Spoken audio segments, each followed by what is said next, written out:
Um edifício cinzento e atarracado, de 34 andares apenas. Acima da entrada principal, as palavras Centro de Incubação e Condicionamento de Londres Central. E, num escudo, o lema do Estado Mundial: Comunidade, Identidade, Estabilidade. As blusas dos trabalhadores eram brancas, suas mãos estavam revestidas de luvas de borracha pálida, de tonalidade cadavérica. A luz era gelada, morta, espectral. Somente dos cilindros amarelos dos microscópios vinha um pouco de substância rica e viva, que se esparramava como manteiga ao longo dos tubos reluzentes. E esta, disse o diretor abrindo a porta, é a sala de fecundação. Aldous Huxley, Admirável Mundo Novo.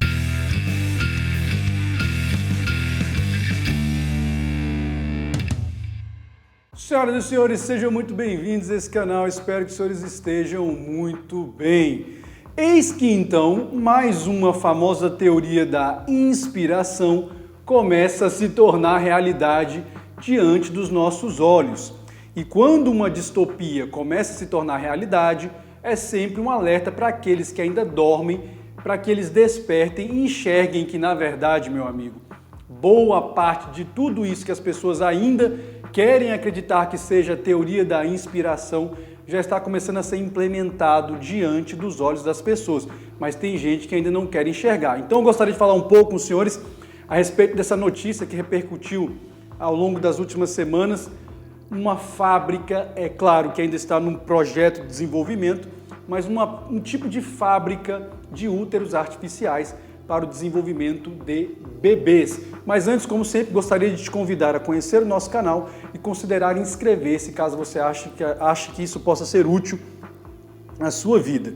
Então, senhores, diversas são as possíveis repercussões dessa notícia. E aqui eu gostaria apenas de abordar algumas com os senhores, e ainda que de forma conjectural, é muito provável que seja exatamente para esse cenário para o qual nós então estamos caminhando.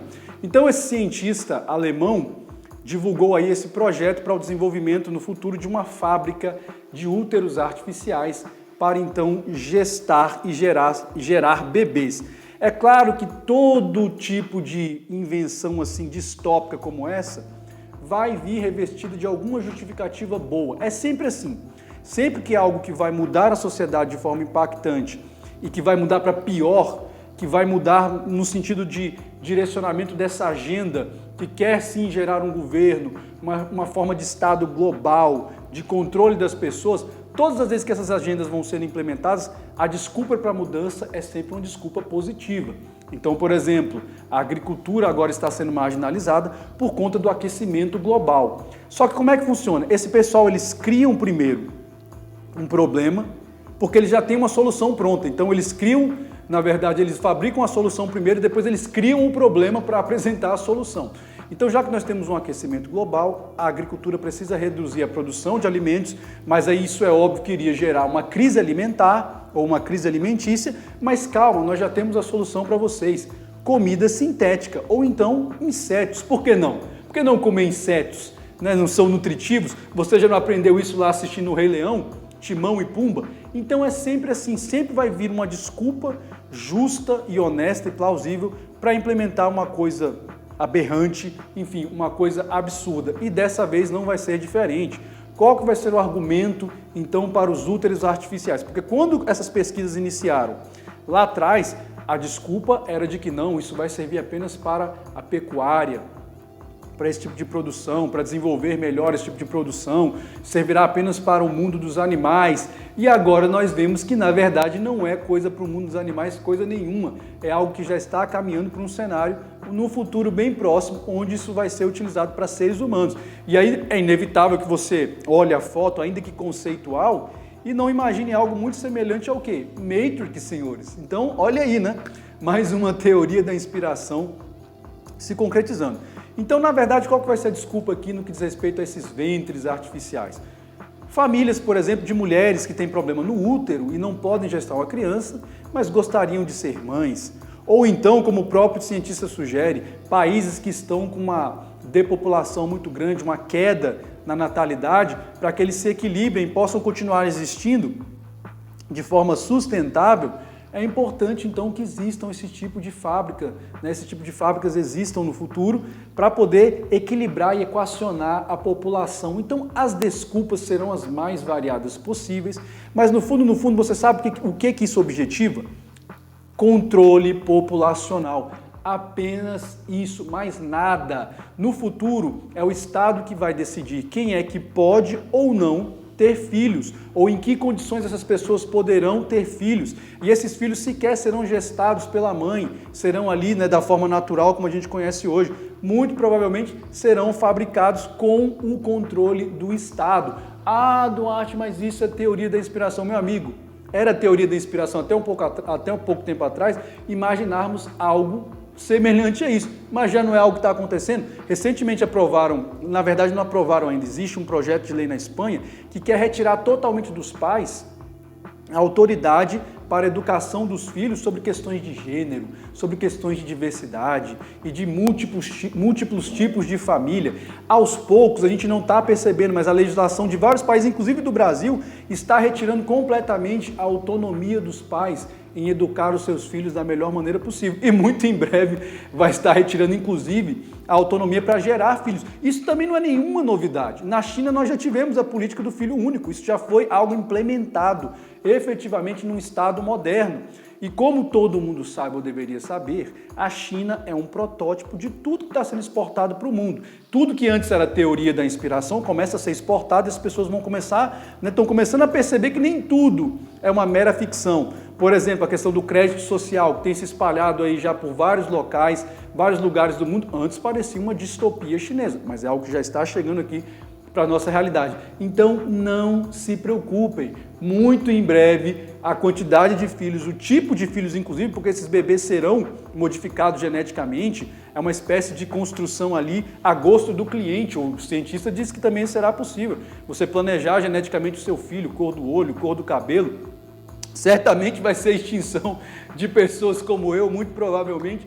Mas enfim, senhores, agora existem ainda algumas outras repercussões que eu gostaria de falar rapidamente, já que eu falo sobre isso aqui no canal também, a miúde, tem a questão da masculinidade, a própria questão do amor expansivo. Senhores, para piorar ainda mais, existe sim uma tendência cultural, científica e de cunho inclusive alimentício para o extermínio do sexo masculino.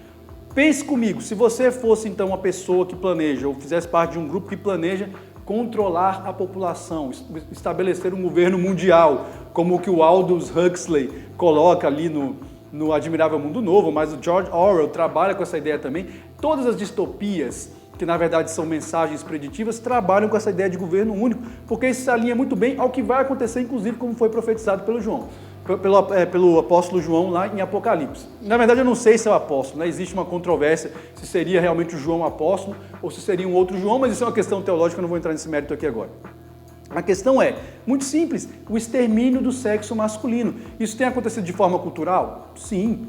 A desconstrução da masculinidade tóxica, os homens e essa agressividade desnecessária. Repense essa sua agressividade, seja um homem mais desarmado, seja um homem mais frágil, não tem nenhum problema em ser fraco, homem também chora, etc, etc. Essa coisa que a gente já fala aqui a miúde. Existe também a questão alimentar, esse tanto de substância tóxica, esse tanto de substância química que nós vamos consumindo. Basta você fazer uma análise aí do que eu estou falando, meu amigo, para saber se é teoria da inspiração ou não. Os níveis de testosterona nos homens têm diminuído a cada década. Os níveis de produção de esperma têm diminuído a cada década. E mais do que isso, recentemente, não tão recentemente assim, já foi desenvolvida uma técnica, por exemplo, onde duas mulheres, por meio dos seus 2 óvulos, podem gerar uma criança. Agora adivinhe, que tipo de criança vai ser gerada? Só vai ser gerada criança do sexo feminino, só mulheres vão nascer. E aí a gente caminha já fazendo uma conexão com tudo isso para um outro assunto que eu falo muito aqui no canal, que é a questão da poliginia, do amor expansivo, aquela profecia cíclica de Isaías 4:1, que eu falo que vai se repetir de novo em algum momento, seja por conta de algo como metaverso, robôs sexuais, enfim. Agora você imagina uma sociedade onde cada vez mais mulheres serão produzidas ao invés de homens. É óbvio que isso é interessante para quem quer dominar e quem quer controlar a sociedade, porque homens sempre simbolizaram o quê? Resistência, sempre simbolizaram embate, guerra, enfim. Mulheres não, mulheres tendem a ser muito mais pacíficas, muito mais manipuláveis, é por isso que o feminismo deu tão certo, porque ele bate muito nessa tecla, por exemplo, do ressentimento das mulheres por uma suposta cultura histórica machista e opressora dos homens. As mulheres compram esse tipo de ideologia. Hoje já existem feministas dizendo abertamente que o extermínio do sexo masculino seria a solução para a humanidade, nós viveríamos em uma humanidade muito melhor, uma humanidade muito mais feliz se não houvesse o sexo masculino, se ele não existisse, não existisse o sexo masculino. Então você já tem toda uma ambiência, todo um discurso cultural, uma engenharia de alimentos e uma engenharia científica agora que está caminhando para esse cenário. E aí, meus amigos, novamente, naquele dia, 7 mulheres dirão para um homem. Você imagina a profecia de Isaías, você imagina um cenário onde mulheres, sabe, vão surgindo cada vez mais, em quantidade maior, um cenário onde os homens estão se desmasculinizando e os que existem estão com níveis de testosterona e níveis de produção de esperma cada vez menores. E os que ainda resistem a tudo isso, tem a questão da desconstrução da masculinidade tóxica, repense sua masculinidade, etc. É óbvio que nós caminhamos para um cenário onde o sexo masculino realmente tende a diminuir bastante, beirando a extinção. Mas isso tudo beira, então, os interesses desses grupos que vão querer, sim, estabelecer governos, enfim, estabelecer um domínio totalitário sobre a população, embora muitas pessoas inocentemente ainda continuem achando que tudo isso é teoria da inspiração. Então, quando a gente falava muita coisa há um tempo atrás, não, isso tudo é delírio de mentes, né, conspiracionistas, etc. Meu amigo, as coisas estão acontecendo cada vez mais na sua frente.